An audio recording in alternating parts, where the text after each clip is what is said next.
Evaluación del aprendizaje de los estudiantes indígenas en América Latina. Ernesto Treviño Villarreal analiza un artículo sobre la problemática de la evaluación del aprendizaje usando pruebas estandarizadas en poblaciones indígenas, principalmente de América Latina. Nos dice que estas poblaciones han sido históricamente las más desatendidas por los sistemas educativos de América Latina.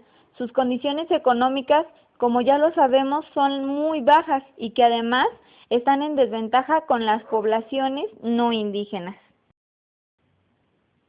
Las condiciones económicas en las que se encuentra la población indígena pueden determinar en gran medida las escasas oportunidades de movilidad educativa y social. Por lo tanto, hay una desventaja en cualquier tipo de evaluación estandarizada.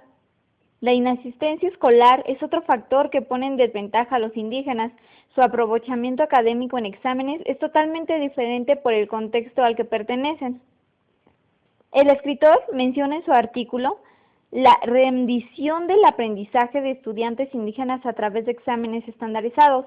Primero, debemos comprender que las diferencias culturales entre indígenas y no indígenas es muy amplia y que se debe brindar información de manera equitativa para ambas poblaciones, pues los enfoques posmodernos consideran que este tipo de exámenes discriminan a aquellas personas que no pertenecen a una cultura dominante.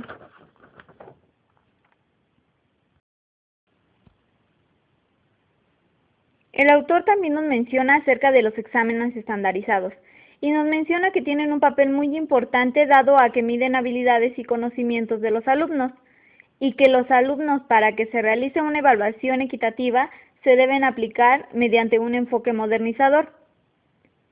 Menciona dos tipos de exámenes. El primero es donde hay escasas o nulas consecuencias en actores educativos y el segundo, que las pruebas se utilizan para castigar o incentivar a actores educativos. Nos menciona que los estudiantes de la población indígena en los resultados de dichos exámenes estandarizados se consideran como incapaces de transitar exitosamente en un sistema educativo, lo cual limita sus oportunidades educativas. Como ya mencioné, los exámenes tienen altas consecuencias, ya que sus resultados se usan para tomar decisiones políticas y recursos financieros que se asignan a las escuelas, salarios docentes e ingreso de graduación de estudiantes en diversos niveles. Por ejemplo, en México se usan los exámenes aplicados por Ceneval para poder ingresar a un nivel medio superior y superior. Los exámenes de ingreso podríamos entenderlos como un filtro piramidal de desigualdades educativas. PISA sí ha considerado diversos educativos de contextos para la aplicación de su evaluación y ha realizado un arduo trabajo para una mayor transparencia de una evaluación educativa. Los exámenes estandarizados asumen con frecuencia una existencia universal de cierto tipo de creencias, cuando no es así, por lo cual limitan un entendimiento de la medición. Se habla de una educación formal que desarrolla habilidades y que estas habilidades nos lleven al conocimiento. También el autor menciona que las comunidades indígenas tienen otras visiones sobre la educación. Primero, tienen una organización más colectivista de organización social. Segundo, tienen una concepción distinta de lo que es el conocimiento. Tercero, tienen estrategias de enseñanza y aprendizaje muy diferentes a las utilizadas. Cuarto, los métodos de enseñanza son diferentes a los utilizados en educación formal. En resumen, los métodos de enseñanza en comunidades indígenas están basadas en la práctica. Ahora bien, después de esta introducción, veamos algunos de los puntos más importantes acerca de los exámenes estandarizados. Factores que afectan la validez. La validez se refiere al grado en el cual la evidencia y la teoría apoyan la interpretación de que los resultados en los exámenes, según los usos propuestos para estos últimos, son verdaderos. Existen distintos tipos de evidencia que apoyan la validez de las inferencias. Entre estas se encuentran el contenido del examen, el proceso de respuesta, la estructura interna de la prueba, la relación entre el resultado del examen y otras variables. Estos tipos de evidencia para la validez son fundamentales al analizar el logro educativo de los estudiantes indígenas. El sesgo es una inferencia sistemática en la validez de la inferencia. de tal modo que es menos válida para un grupo en comparación a otro. Es decir, una prueba puede estar basada en medir habilidades que no son impulsadas en una cultura indígena. Incluso algunos ejercicios que son comunes en la cultura dominante pueden ser o parecer descontextualizados para ellos. La evidencia sobre la validez puede provenir de la relación entre los resultados de los exámenes y otras variables. Para ello es necesario analizar la pertinencia a un grupo y el puntaje de los exámenes, dado que esta relación podría ayudar a clarificar los significados de los resultados. Por ejemplo, en la aplicación de un examen de la lengua para aquellos que son nativos en la lengua castellana, no le resultaría tan difícil, pues es su lengua materna. Sin embargo, los estudiantes indígenas estarían en desventaja, puesto que hay una incompatibilidad lingüística. Este examen sería para ellos más bien una prueba de manejo de una segunda lengua. En tal caso de la medición educativa en poblaciones indígenas, las interpretaciones discriminatorias y los sesgos por los resultados tienen consecuencias como el uso inapropiado puede llevar a retratar a las poblaciones indígenas como incapaces de tener éxito en la escuela. El papel de la cultura en la validez y en la interpretación de los exámenes. La validez cultural es crucial para entender los resultados que los estudiantes indígenas obtienen en los exámenes estandarizados. Las diferencias culturales pueden ser un factor que afecta en las inferencias que pueden hacerse de los resultados de los exámenes, porque es posible que estos no midan adecuadamente los tipos de conocimientos, aprendizajes y las habilidades de ese grupo en particular.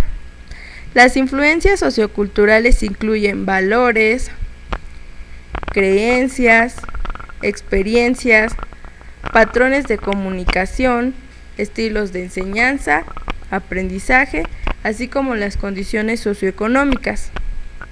Está claro que los constructos no son necesariamente universales, dado las diferencias de cultura. Cada cultura ha desarrollado distintos tipos de conocimiento y de enseñanza. Por ejemplo, en la cultura aymara, si un docente hace esta seña y pregunta ¿cuántos dedos tengo aquí?, los estudiantes contestarán 2 dedos. Sin embargo, si el profesor hace esta seña y pregunta ahora ¿cuántos dedos tengo aquí?, los alumnos contestarán te falta 1 en vez de decir tienes un dedo. Así, en los exámenes probablemente esta respuesta sería considerada incorrecta. Perspectivas actuales. Actualmente, desde distintas instancias, se desarrollan adaptaciones culturales de exámenes estandarizados. En el ámbito internacional, los aportes de Hambleton son los de mayor influencia, pues en ellos se basaron los exámenes de TIMSS y de PISA. Hambleton, en 1993, propone métodos para asegurar la adecuada traducción de los exámenes a distintos idiomas y subraya la importancia de hacer adaptaciones culturales adecuadas. Hambleton y Pastula, en el año 2000, proponen que existen 3 fuentes de error en la adaptación cultural de los exámenes. La primera es las diferencias culturales y lingüísticas. La segunda, técnicas de adaptación, y la tercera, la mala interpretación de los resultados. Equidad y diversidad. Las evaluaciones mediante exámenes son una instancia de continua tensión entre la diversidad y la equidad. En el contexto de América Latina, solamente Bolivia ha aplicado pruebas usando lenguas indígenas y constructos culturalmente relevantes. Y desde el punto de vista de la evaluación educativa, el reconocimiento de la diversidad podría contraponerse con algunos aspectos de la equidad, pues aun cuando los sistemas de evaluación se adapten, las estructuras sociales dominantes impondrán a las poblaciones indígenas su adaptación para que éstas incrementen sus posibilidades de avanzar en el sistema educativo, acceder a los servicios sociales y fortalecer su equidad social. Las inmensas desigualdades educativas en América Latina y las condiciones de marginación en que se encuentran los grupos indígenas no se resolverá solamente mediante una evaluación adecuada. Para ello, se requieren acciones y políticas adecuadas.